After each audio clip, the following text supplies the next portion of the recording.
Y pues todo esto te lo pedimos con la oración que tú nos enseñaste. Dios es... No. Padre nuestro que estás en el cielo.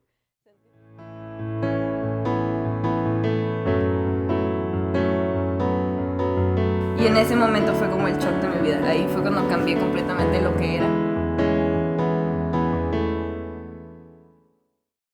Hola Dani, bienvenida. Hola. ¿Cómo estás? Bien. Bienvenida al canal Los Llamo Amigos. ¿Cómo te sientes de la primera? Muy bien. Oigan, estoy muy emocionada. Me gustaría empezar con una oración, obviamente. Okay. La idea de la temática es que cada invitado que venga haga la oración, entonces... O sea, me estás empalentando. Está bien. Ok, nos ponemos en presencia del Padre, del Hijo y del Espíritu Santo. Amén. Pues te damos gracias, Señor, porque nos das la oportunidad de un día más de vida, porque nos das la oportunidad de reunirnos como amigos y poder hoy emprender un nuevo proyecto que esperamos que sea de frutos para tu gloria, de frutos para tu pueblo, de frutos para tu gente. Te encomendamos, Señor, todo este día en tus manos, encomendamos toda esta grabación en tus manos, para que salga lo que tú quieras que salga, para que se diga lo que tú quieras que se diga. Y pues todo esto te lo pedimos con la oración que tú nos enseñaste. Padre nuestro que estás en el cielo, santificado sea tu nombre. Venga a nosotros tu reino. Hágase tu voluntad en la tierra como en el cielo. Danos hoy nuestro pan de cada día. Perdona nuestras ofensas como también nosotros perdonamos a los que nos ofenden. No nos dejes caer en la tentación y líbranos del mal. Amén. Bueno, esta invitación surgió de la nada. De ayer estaba yo, tenía otras personas para estar aquí. Sí, me hiciste hiciste madrugar. Que Dani, por favor, y Andrés, por favor. Entonces no sabes nada, ¿verdad? No te he contado nada. No tengo ni idea de qué estoy haciendo aquí. Okay. Bueno, lo principal de este video, o en el canal, va a ser testimonios. Ok. Saludos al padre Mike, porque, bueno, espero que lo vea algún día. Porque vi un video de él donde decía que la nueva evangelización son los testimonios. Contar la historia de Jesús, no contar la historia de quién es Jesús o qué fue lo que hizo en la tierra en sus 33 años de vida, sino contar la historia de 2000 años hasta ahora, porque la historia que nos ha transmitido a todos. Entonces, pues me gustaría que tú contaras tu historia. La práctica, no la teoría. Yeah. Sí, o sea, lo que has hecho Jesús en tu vida, porque podemos hablar de que, mira, no, Jesús hizo milagros, pero podemos decir lo mismo, que Jesús ha hecho milagros en nuestra vida diaria todos los días. Algo que sí me gustaría empezar es cómo era Dani antes y después de ese encuentro, su primer encuentro, que digas, wow, o sea, en realidad quiero dar por aquí, al igual y dar un poco de background de lo que era tu familia, porque tengo entendido que tu familia es apegada a la iglesia, no sé si eso tuvo algo que ver. Sí. Y cómo cambió tu vida. Entonces, vamos a remontarnos a la mucho Dani, tiempo atrás. La Dani poco pagana. La Dani puberta. Sí, o sea, como decías, nací en una familia súper católica. Pero no una familia súper católica de nada más ir a misa los domingos, sino una familia que va a grupos, que reza el rosario todos los días, que va a misa todos los días, que se unen en familia a rezar. Entonces, desde que estoy chiquita, tengo recuerdos súper claros de un chorro de sacerdotes en la casa, o un chorro de monjitas en la casa, o nosotros sentados orando. Entonces, pues crecí en ese ambiente y nunca se me hizo raro algo diferente, porque para mí eso era lo normal. Pero luego empiezas a crecer y te das cuenta que sí hay un mundo afuera, ¿no? Entonces, yo creciendo, la mayor parte de mi infancia la pasé en casa de mis abuelitos. Mis abuelitos eran los que nos cuidaban, mis abuelitos eran los que nos daban de comer y hacían las tareas con nosotros porque mis papás trabajaban. Entonces, pues casi toda mi infancia era en casa de mi abuelita, con mis abuelitos. Incluso mi casa era la de al lado de ellos. Entonces no había manera de escapar estar en casa de mi abuelita, ¿no? Y mis abuelitos en específico, más allá del resto de mis tíos y mis primos y así, ellos eran los más católicos, ¿no? Y ellos eran los que llevaban la base del catolicismo en la familia. Entonces, ellos eran personas que rezaban el rosario todos los días, que leían las misas, que mi abuelita siempre estaba platicando de Dios, y de Jesús y de María y de todo. Mi abuelito siempre platicaba de María. Entonces, pues así fui creciendo, ¿no? Desenvolviéndome en ese camino, ¿no? ¿Y cómo te sentías? ¿De que era forzado y que no quiero, o sea, no tenía parte de religión? Al principio no, al principio era súper natural. Iba al catecismo y pues todos en el catecismo son iguales. Sí. Entonces, Y afortunadamente fui al catecismo en la misma parroquia en la que sigo yendo ahorita. Entonces, muchos de los amigos que hice en el catecismo siguen siendo mis amigos ahorita. Entonces, pues te digo, era muy natural hasta el momento en el que ya empiezas a pensar por ti mismo, ¿no? A que ya te empiezas a dar cuenta de que... ¿Todo en serio? Exactamente, ajá, de que si me tengo que comprometer, me voy a comprometer. Sí.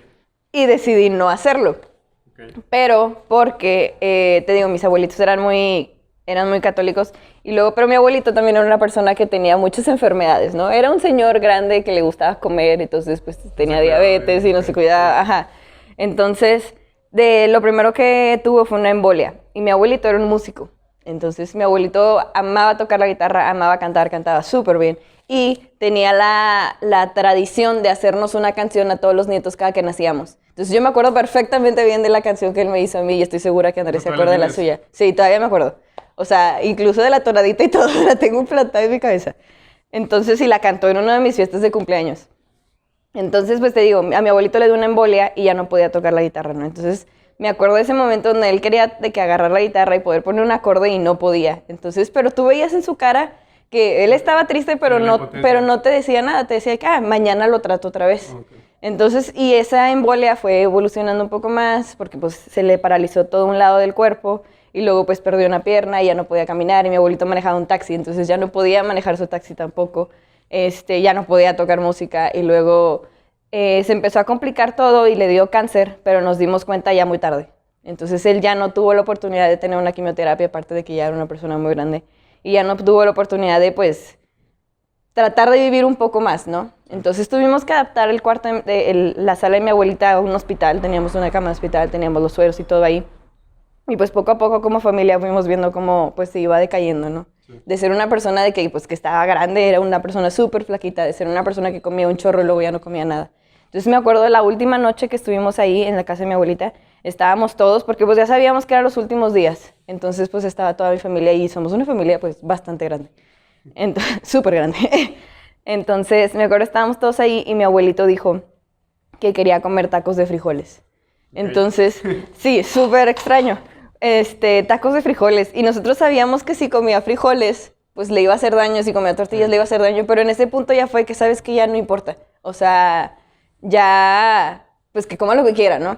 Entonces le dimos los tacos de frijoles y pues ese mismo día en la noche falleció.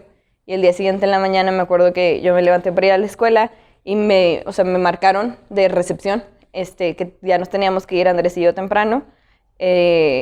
Y me acuerdo que vino mi papá por nosotros. Y a nosotros se nos hizo eso súper raro porque el que nos recogía siempre era mi abuelito. Y cuando ya no podía él manejar, mi mamá. Entonces que mi papá viniera, pues mi papá trabajaba todo el día. Se nos hizo súper raro, pero pues nadie dijo nada, ¿no? Hasta que llegamos a la casa y mi papá nos dijo que mi abuelito ya había fallecido y teníamos que ir al funeral. Y en ese momento fue como el shock de mi vida. Ahí fue cuando cambié completamente lo que era. O sea, y corté completamente todos los lazos que tenía con Dios. ¿Por qué? Porque, pues te digo, mi abuelito era una persona súper, súper, súper católica. Entonces a mí se me hacía muy extraño el hecho de que como una persona que es súper católica va a sufrir todo lo que él sufrió, ¿no? Sí. Entonces, y yo creí, era la primera vez que tenía la experiencia con la muerte. Entonces, tenía como 12, 13. No sé, sí. Ajá, estaba en plena pubertad. Sí. Entonces, era la primera vez que tenía la experiencia con la muerte, de que estando plenamente consciente de lo que pasaba. Entonces, sí, ya teniendo mis propios pensamientos. Entonces, yo creí que que no iba a ser la única en querer alejarse de Dios por eso.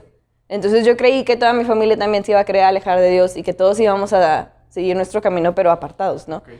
Pero no podemos decir que la Dani que conocemos hoy, o sea, la Dani de hoy es una persona... diferente a las dos Danis de antes. Okay, sí, lo que iba, que no eras una persona comprometida, o sea, puede decir que eras una católica promedio, o sea, sí, era el típico católico que va a misa los domingos, okay, ¿no? Okay. Pero no era una persona mala, o sea, era Dani. Yeah. Entonces, después de ese momento, te digo, yo creí que todos nos íbamos a alejar y al contrario, mi familia decidió acercarse más. Y yo, entonces, ahí fue cuando empecé a correr como contracorriente a ellos, ¿no? Entonces, yo creía que ellos me estaban abandonando por irse con Dios, mientras yo adentro de mí estaba de que, ¿por qué? O sea, ¿qué está pasando? ¿Por qué esto? ¿Por qué el otro? ¿Por qué el otro? ¿Por qué el otro? Entonces, en mi manera de resolver las preguntas, me puse a atacar a la iglesia en lugar de defenderla, ¿no? Que era lo que estaba haciendo el resto de mi familia. Entonces, y aparte siempre he sido una persona que le gusta mucho leer, que le gusta mucho de que investigar y así. Entonces, era una experta en atacar a la iglesia. De plano, wow. Sí. No sé eso. Y en ese momento también, aparte de esa parte, pues mi yo emocional estaba hecho cuacha. Siempre, o sea, antes de eso, pues cuando estaba mi abuelito, mis abuelitos siempre nos enseñaron a preocuparte más por los demás que por ti mismo, ¿no? Mi abuelito era una persona que verdaderamente recogía personas en la calle y las metía a la casa a bañarse. Una persona con mucho servicio. Ajá, exactamente. Entonces como que también me quise alejar de eso. O sea, tratar de hacer todo lo contrario que mi abuelito me había enseñado, pero para no acordarme de él. No, Entonces, ya. Como ir dejando los lazos de que te... cortar todo de que como para poner una pared ahí, ¿no? Okay. Entonces volteé la situación, entonces en lugar de preocuparme por los demás, nada más me preocupaba por mí misma y hacía todo lo que a mí me convenía. O sea, por ejemplo, los amigos que tenía era porque a mí me convenía ser amigo de ellos. Las cosas que decía era porque a mí me convenía decirlas, no porque quisiera decirlas. Entonces a veces decía cosas que no pensaba. Ajá. Ya. Sí, o sea, estabas como tan encerrada en tu mundo que nada más era de que... Yo y ya. Ajá. Ajá. Entonces, y eso mismo, pues me alejé de mi familia, me dejé de mis amigos. O sea, todo era como yo sola. Entonces estaba yo sola en mi mundo de que me daba vueltas. ¿Y en tu familia sabían de que no expresabas de que, no sé, Andrés o tus papás de tu sentimiento hacia Dios o de tu soledad? De que, nunca le dije nada a nadie, pero porque sabía que no me convenía. Ok, porque tenía que hacer regresar. Exactamente. Okay. Entonces, y eso era lo más difícil de todo, o sea, saber que yo estaba mal, pero nadie se daba cuenta. Entonces, todo eso empezó a evolucionar, y como que empecé a sanar un poquito más cuando Daniela, me empecé a acercar a la música, porque ya estaba de que bien emocionalmente para volver a acercarme un poquito más a mi abuelo, ¿no? Entonces, como te digo, él era músico, yo me quise acercar a la música y empecé a conocer un poquito más. Obviamente me pesaba porque era como chino, o sea, ahorita que estoy tocando la guitarra, él nunca me va a escuchar tocar la guitarra. Ahorita que estoy cantando, él nunca me va a escuchar a cantar. De hecho, él me regaló mi primera guitarra. Y nunca la aprendí a tocar cuando él estaba vivo. Entonces me empecé a acercar un poquito más en esa situación, pero luego yo me empecé a enfermar también. O sea, uno de mis brazos los tendones empezaron como a presionar, no sé. ¿Desgastar? ¿No? No, ponle tú que están los tendones así y se empezaron a hacer así. Entonces se me empezó a hacer una bola aquí en la mano y yo no podía mover el brazo entero. O sea, todo me dolía. Entonces yo me acuerdo, en ese entonces mis papás estaban teniendo un poco de situaciones económicas y la operación para poder quitar eso y arreglar el brazo era muy cara. Entonces tenía que aguantarme el dolor, tenía que seguir la vida así sin poder tocar, sin poder acercarme otra vez a mi abuelito cuando ya me estaba empezando a regresar, ¿no? Entonces ahí fue como el enojo total de, o sea, ya lo estaba haciendo bien, pero ahora ya no. Entonces sí, fue como que ya murió aquí. Entonces, me acuerdo para ese entonces, Andrés, mi hermano, empezaba a ir a los grupos de la iglesia. Y empezaron a hacer el retiro que nosotros conocemos como el Kerigma, ¿no? Y era el primero que hacían ahí en Cristo Redentor. Entonces, me acuerdo que Andrés todos los días, después de la escuela venía y me decía, nos vamos a inscribir al Kerigma. Y yo, claro que no. O sea, entonces todos los días, y buscaba maneras de sobornarme. Aparte, llegaba de que me daba algo de que nos inscribimos al Kerigma. Y yo, no. Aparte, él ya estaba inscrito, o sea, él nada más quería convencerme de que yo me inscribiera. Y aparte, pues, o sea, en ese entonces, o sea, ya había un chorro de jóvenes ahí en la iglesia. Entonces siempre que íbamos a misa, porque seguía yendo a misa obligada, pero iba, sí, te digo. Entonces ya todos me conocían como la hermana de Andrés. Entonces todos siempre iban a invitar a la hermana de Andrés después del grupo. Y yo era que no te conozco, ¿por qué me hablas? Entonces todos venían a invitarme, y yo ya encontraba maneras creativas de decirles que no a todos, ¿no? Y luego llegó un punto en donde ya me estresé de que me estuvieran preguntando tanto, de que me estuvieran diciendo tanto, que decidí, te digo, era una persona que no buscaba más por la conveniencia, o sea, por mi propia conveniencia, ¿no? Entonces yo creí en ese entonces que lo mejor era gritarle a Andrés y decirle que no quiero ir, a seguir diciéndole tranquilamente para que pasaran los días, ¿no? ¿Y tú cómo te puedes describir de ahí? O sea, si estabas... Porque cuando, o sea, te alejas del Señor, sientes como un sentimiento de vacío. Ajá. O sea, ¿cómo lo compensabas? O sea, era como mucho... Era... ¿Rencor hacia Dios? ¿Era sí. de que miedos? O sea... No me daba miedo en general, porque yo, o sea, mis ideas de éxito, siempre fui una persona que no batallaba académicamente, ¿no? Entonces mis ideas de éxito era de que, ¿sabes qué? Voy a estudiar esto, voy a trabajar esto y voy a ser feliz. Ya, pues, o voy a tener dinero y voy a ser feliz. Esa es la ocasión. Ajá, entonces seguía creyendo esa misma idea, y entonces yo seguía caminando hacia esa meta. Ya. Y en lo que pasara en el camino me valía cake. Sí. Entonces... Sí, tú sentías segura de lo que estabas haciendo, de que no, ¿sabes qué? Por ahí le doy y no va a haber falla porque pues, soy Puedes decir que... Puedo. Sí, en pocas palabras. Ajá. Entonces me acuerdo, o sea, y yo pensaba, cada que sentía o sea, pues es el vacío que sientes de Sí. estar con Dios, mi respuesta era atacarlo, ¿no? Entonces sentía un vacío y lo atacaba. Entonces buscaba, y yo para este entonces seguía buscando cómo atacar a la iglesia. Entonces cada que salían cosas